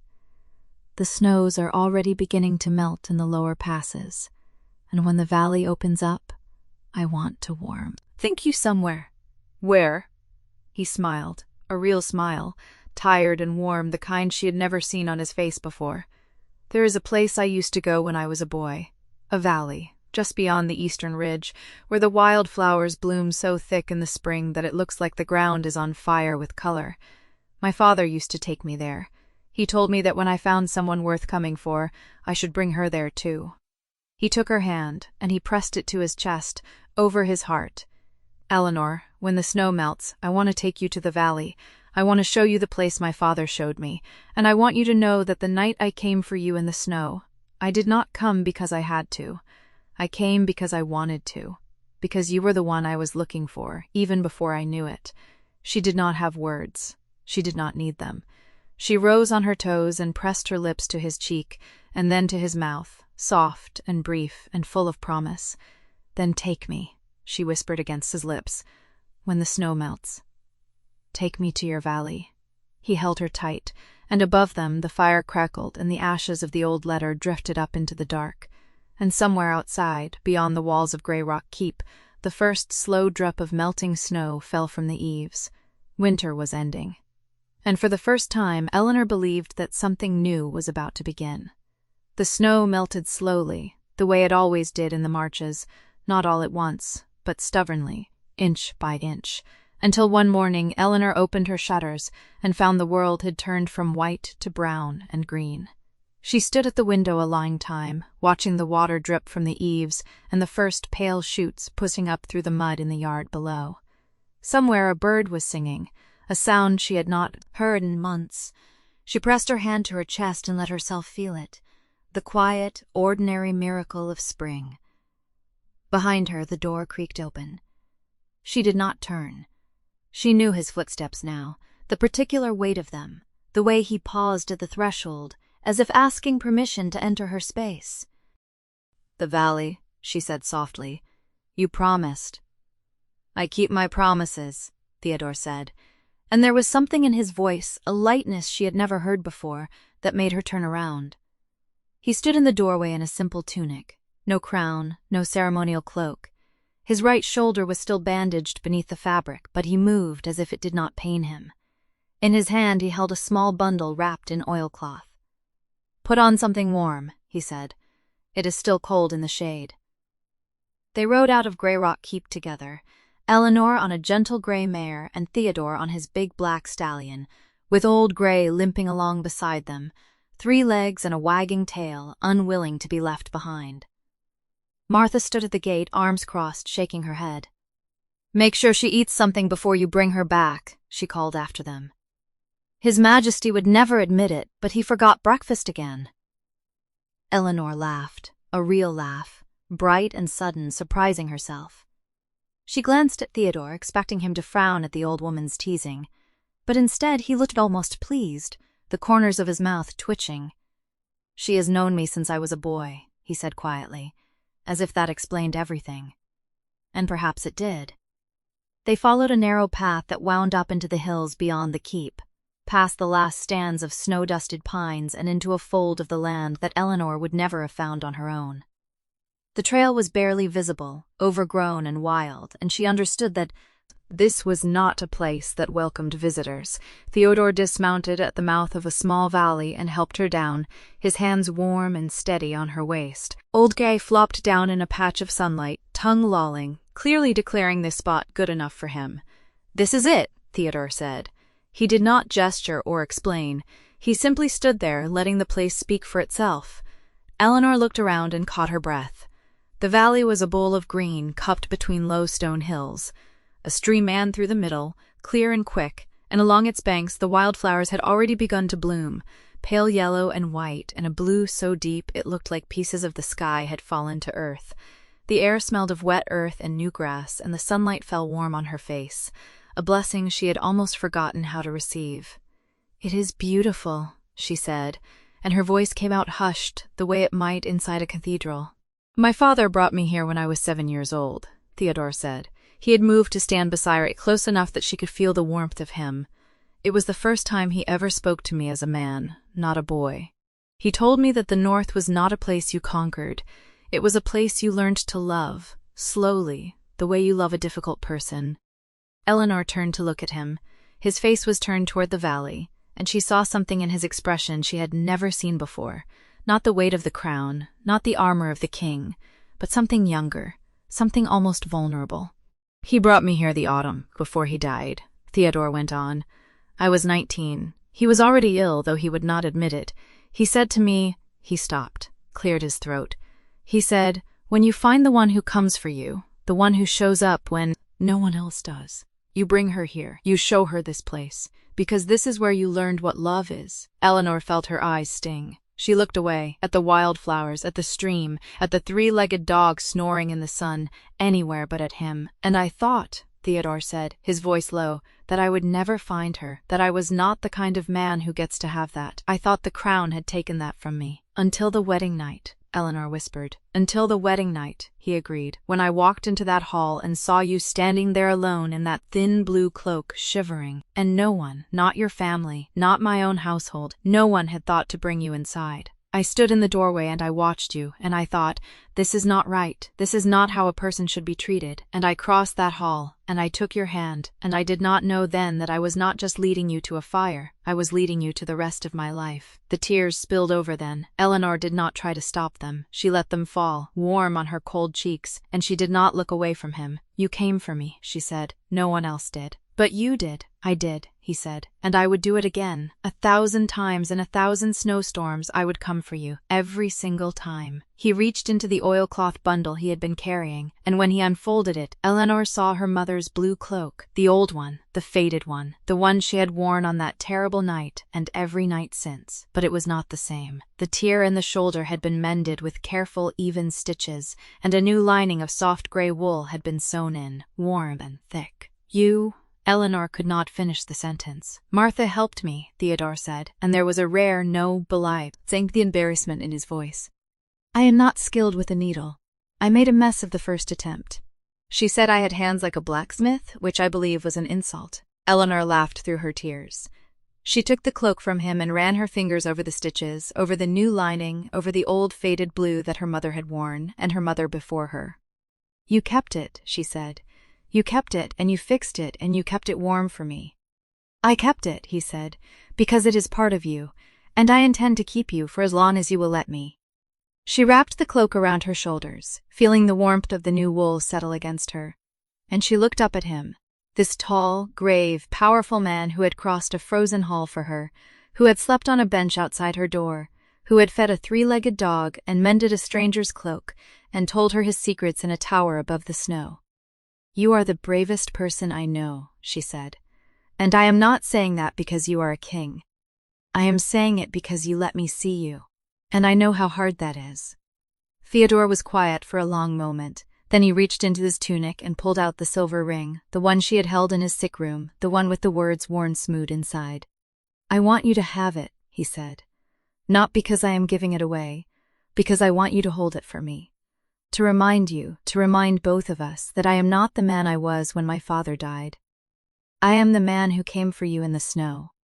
He pressed the ring into her palm, warm from his skin, and closed her fingers around it. To my son, be brave, Eleanor whispered, reading the words she had learned in the tower. To my wife, Theodore said, be loved. She tucked the ring into the pocket of her dress, next to her heart, and she stepped forward and wrapped her arms around him, careful of his shoulder, and held him as tightly as she dared. I used to think, she said into his chest, that I was not worth coming for, that I was a burden, a duty, a thing to be passed from one family to another. But you made me believe that I am not a thing. I am a person, and I am yours. You are yours, he said fiercely. You are entirely your own, and I am honored, I am grateful that you have chosen to be mine as well. They stood there in the valley, in the spring, in the green and the gold, while the stream ran past and the birds sang and Old Gray snored in the sun. And Eleanor understood with a certainty that settled into her bones like warmth that this was what healing felt like. Not a sudden change, not a miracle, just a slow, patient turning, like snow melting into spring, until one day you looked up and found yourself in a place you had never expected to reach. She pulled back and looked at his face, at the scar on his cheek, at the gray in his hair, at the eyes that had once been so cold and now held her like a fire. I want to plant something here, she said, something that will bloom every spring so we can come back year after year and remember this day. Theodore smiled, a real smile, open and unguarded, the kind she had seen only a handful of times. There is a rowan tree at the edge of the valley, he said. My father planted it when I was born. We could plant another, for our children if we are blessed, and for their children after them. Eleanor's breath caught. She looked at him, at this man who had crossed a frozen hall for her, who had fed a 3-legged dog and mended a stranger's cloak, and told her his secrets and given her his father's ring. Yes, she said, let us plant a tree, a remembered set, he said. I said, here's into the game. Saying more, Theodore dug the hole with a spade he had brought, hidden in the oilcloth bundle beneath the cloak, and Eleanor lowered the sapling into the earth with her own hands, packing the soil around it carefully, the way her mother had taught her to tend the garden in the thornwood. When it was done, they stood side by side, looking at the small green shoot against the valley's green, and Eleanor felt something settle in her chest. Not a flutter, not a hope, but a deep and quiet certainty. I am home, she said, and it was not a question. Theodore took her hand, lacing his fingers through hers, and the silver ring she had tucked away seemed to glow with a warmth that had nothing to do with the sun. "You are," he said, "and I am. We are." That evening, back at Grey Rock Keep, Martha served them dinner in the great hall. Not a feast, just a simple meal of bread and stew and the first fresh greens of the season. And she fussed over the bandage on Theodore's shoulder until he protested, and she pressed an extra portion onto Eleanor's plate, until Eleanor laughed and raised her hands in surrender. "Child, you eat," Martha said firmly. "Men can wait. Kings can wait. That one has waited 15 years. He can wait another hour." Eleanor caught Theodore's eye across the table, and they both smiled. A shared, private smile, the kind that needed no words. Later, when the fire had burned low and Martha had retired to her own quarters, Theodore led Eleanor to the window and pointed out at the dark valley beyond the walls. "Tomorrow," he said, "I will show you where the wild strawberries grow. If the frost holds off, they will be ripe by midsummer." "I will be there," Eleanor said. "I know," he said. "That is the difference. I know you will be there." She leaned against him, his on his shoulder, her mother's blue cloak warm around her, and she felt the last of the winter in her heart melt away. No one had come for her in the snow that night, no one but him, and that, she understood now, had been enough. It had always been enough, because he had come, and he had stayed, and he would keep coming, every day, for the rest of their lives, and she would be there to meet him, every single time. He did not just wrap her in his cloak to survive the winter. He gave her a place to finally call home. Eleanor and Theodore's story proves that even the coldest hearts can melt when someone finally chooses to stay. If this tale of the Alpha King and his forgotten Southern bride warmed your heart, leave a snowflake emoji in the comments below and subscribe for more romantic fantasy stories.